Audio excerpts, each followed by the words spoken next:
आपको लाना चाहती हूँ, जरा रोहन जी आपको लाना चाहती हूँ, बाकियों की भी प्रतिक्रिया। रोहन जी, इतना बवाल इसको लेकर, लेकिन अखिलेश यादव को यह बवाल सियासी क्यों दिखता है? मतलब आप किसी भी किताब का रेफरेंस लेके किसी के बारे में भी, चाहे आपको हीरो बताना औरंगजेब को या फिर रामजी लाल सुमन को, राणा सांगा को गद्दार बताना हो, मतलब कुछ भी हो रहा है। और अगर हो रहा है तो फिर इनकी मंशा क्या है, क्या करना चाहते हैं ये? पूर्णिमा जी, ये लोगों की मंशा सिंपल है। जिस प्रकार से एक तुष्टीकरण की राजनीति इनके सर पे चढ़ के बोल रही है, आप ये मत समझिए कि ऐसे ही उनके मुंह से निकल गया। आज माफी क्यों नहीं मांग रहे? अगर उनको लगता है कि गलत बोला है तो माफी मांग ले, उसमें ज्यादा क्या मांगा है? अगर आपके मुंह से गलती से निकल गया, आप सांसद हैं तो माफी मांगे। आप माफी नहीं मांग रहे, वो चीज बता रही है कि आप जानबूझ के बोल रहे हैं और आप तुष्टीकरण के कारण बोल रहे हैं। देखिए, अभिव्यक्ति की आजादी का पूर्णिमा जी ये मतलब नहीं है कि किसी की भावनाओं का आप आहत करें। आज राजपूत समाज आहत हुआ है, जिस प्रकार के शब्द का उपयोग हुआ है, आप जरा इसको इमेजिन करिए कि जिनका ये तुष्टीकरण कर रहे हैं उनके बारे में अगर ये शब्द कहा गया होता तो क्या हल होता? एक भाजपा की प्रवक्ता थी, आज क्या हल किया था उसका? तो दो दो मुहे मापदंड नहीं हो सकते ना।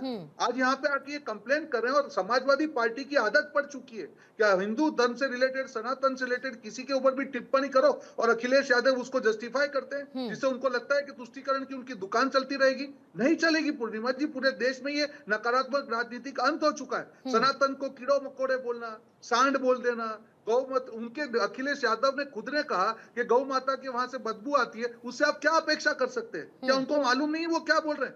और उनको लगता है कि वोट बैंक की राजनीति को सेकने के लिए ये करना मजबूरी है, हाशिए में चले गए हैं। और मैं कभी भी किसी हिंसा को जस्टिफाई नहीं करता हूँ पूर्णिमा जी, पर जिस प्रकार की सपा के नेताओं की एक स्टाइल हो गई है, उनको बिल्कुल देश की जनता को जवाब देना पड़ेगा। माफी मांगनी ही चाहिए। आप माफी मांग लीजिए ना, आपके नेता से नहीं, माफी का मांग रहे मांग हैं, लीजिए, माफी उसमें का कौन सी मांग बड़ी रहे चीज हो हैं, गई? माफी नहीं मांग रहे हैं। वो तो ये कह रहे हैं कि मैं तो थोक में कह चुका हूं, जो मुझे कहना है किश्तों में बार बार नहीं कहूंगा।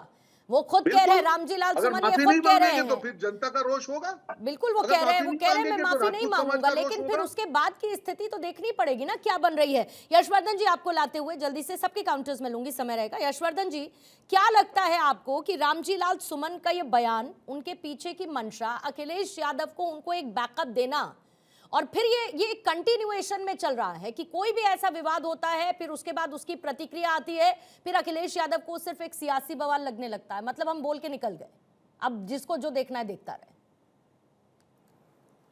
पूर्णिमा जी, आज महाराणा सांगा जी की जो हमारे प्रातस्मरणीय हैं, उनकी आज जयंती है। मैं उन्हें शत शत नमन करता हूं।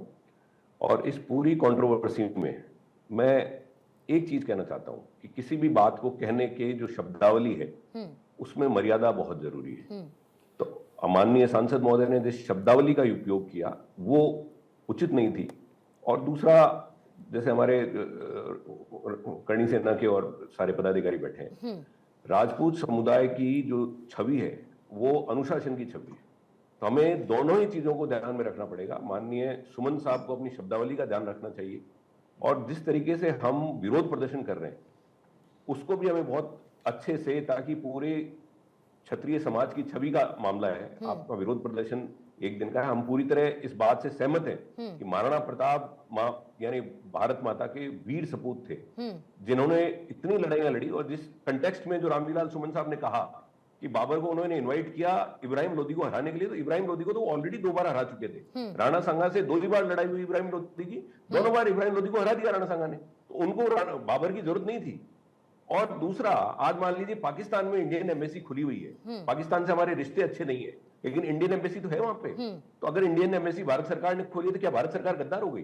तो इसलिए कंटेक्स्ट जो है, हिस्ट्री का जो कंटेक्स्ट है, उसको ठीक से पकड़ कर बात करनी लेकिन चाहिए। शब्दावली की आप कह रहे हैं सर, शब्दावली का ख्याल रखना चाहिए यशवर्धन सिंह। अगर मन में नहीं होता, अगर यही जानकारी नहीं होती या ये सोच नहीं होती कि राणा सांगा गद्दार थे, तो शब्दों में तो निकलता ही नहीं ना सर, शब्दों में तो नहीं निकलता ना। आपको कोई भी बात कहनी है तो आप लोकतांत्रिक फ्रेमवर्क में, कॉन्स्टिट्यूशनल फ्रेमवर्क में बोले, और जो विरोध प्रदर्शन करने वाले हैं वो भी विरोध करें तो वो भी कॉन्स्टिट्यूशनल फ्रेमवर्क में करें। नहीं, लेकिन मैं वही कह रही हूँ कि अगर मन में उनके लिए वो गद्दार वाली भावना नहीं होती तो मुंह से भी नहीं निकलता ना सर। ये शब्दावली नहीं है, ये तो सोच और सोच वो शब्दों में बयां हुई। इसमें कोई शब्दावली की गड़बड़ी नहीं है सर। मुझे बिल्कुल नहीं लगता कि इसमें शब्दावली और कॉन्टेक्स्ट और उसको ना समझना और कहने का तरीका गलत हो गया। ये सब तो फिर एस्केप जोन है, फिर उसके बाद आप कहते रहिए। जल्दी से एक बार सिंह साहब आपसे सिंह साहब, जिस तरीके की स्थिति है आज, ये तस्वीरें आपके सामने हैं।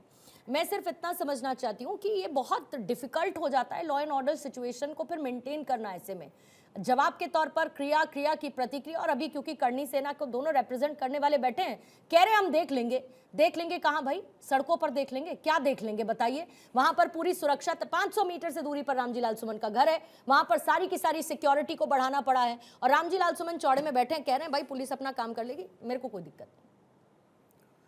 ऐसा है कि जो राजपूत समाज के लोग यहाँ बैठे हैं, तकरीबन मैं देख रहा हूँ कि कांग्रेस से भी रिप्रेजेंटेटिव जो आए हैं वो भी राजपूत समाज से हैं। मैं उनको ये कहना चाहता हूँ कि हमारी समाज ने पूरे देश का बहुत सेवा किया है, बहुत कुर्बानी दी है। बंटो मत यार, बंटोगे तो ख़त्म ही हो जाओगे। राजपूत समाज को जागना पड़ेगा। किस तरह से छोटे छोटे लोग इस तरह की बातें पॉलिटिकल स्ट्रेटजी के तहत कर रहे हैं और बाद में खड़े हो जाते हैं कि साहब मैं इस समाज का हूं इसलिए मुझे डराया जा रहा है। कोई डरा नहीं रहा है।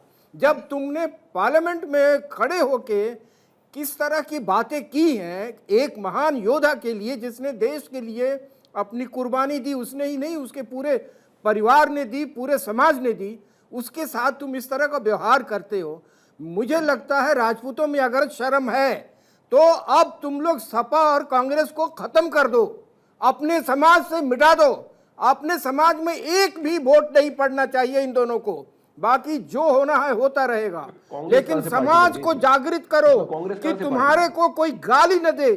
आज तक राजपूतों को गाली देके कोई भी, चाहे मुगल हो या अंग्रेज हो, एजेंट है जो बोल रहे हैं। सर, जो आपके खिलाफ बोल रहे हैं, मैं तुम्हारा एजेंट जो आपके हूँ खिलाफ और बोल रहे हैं, तुम्हारे बारे में बोल रहा हूँ कि तुम लोग खत्म होने वाले हो। और तुम पाकिस्तान का एजेंट हो। और राजपूतों को छेड़ा है ना, राजपूत 12 साल तक अपनी बेइज्जती नहीं भूलता। मैडम बेच के यहाँ पे बैठे हो, कपीस मौलवी अपना ईमान बेच के बैठे हो तुम। तुम्हारा कोई जाके ईमान अखिलेश को बता देना राजपूत समाज जगने वाला है, और जब जग गया ना तो तुम लोगों की ऐसी की तैसी करेगा। थोड़ी बहुत अगर शर्म बची हो ना तो कपीस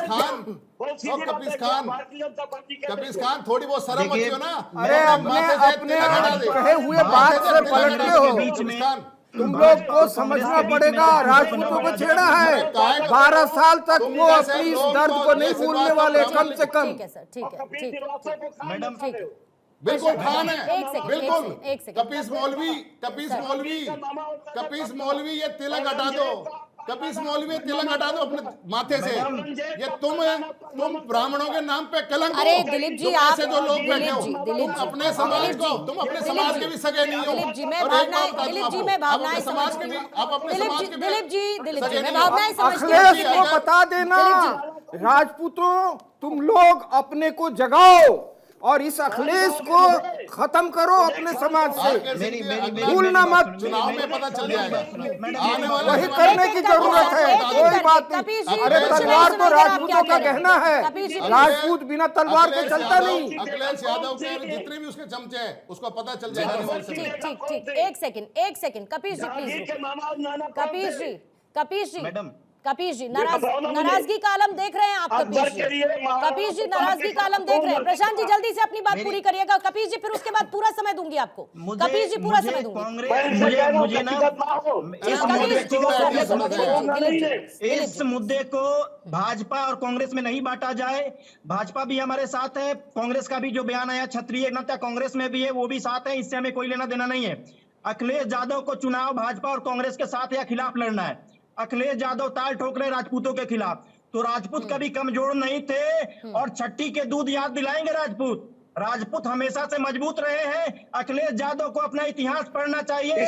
जिस अमर सिंह ने सपा को खड़ा करा, आज उसी क्षत्रिय के खिलाफ वो खड़े हो रहे हैं। और आपको याद होना चाहिए कि मुलायम सिंह ने कहा था कि अखिलेश पार्टी का विनाश करेगा, और वो दिन दूर नहीं है कि अखिलेश यादव खुद पार्टी का विनाश करेगा। किसी को पेशाब कर सकते हो, मौलवी साहब ने कहा था जो अपने जात का नहीं, वो अपने बाप का नहीं, वो राष्ट्र का नहीं हो सकता है। तो मैं बताता हूँ, मुलायम सिंह यादव ने मुख्तार अंसारी से यादव की हत्या कराई थी। मुलायम सिंह यादव ने मुसलमान मुख्तार अंसारी से यादव पर गोली चलाई थी। अखिलेश यादव ने ठीक है, प्रशांत जी। के रहते हुए पिताजी की बहुत दुर्दशा करा। तो प्रशांत जी ठीक है, प्रशांत जी ठीक है, लेकिन कपीश जी, एक second, Prashant ji please, Prashant ji please,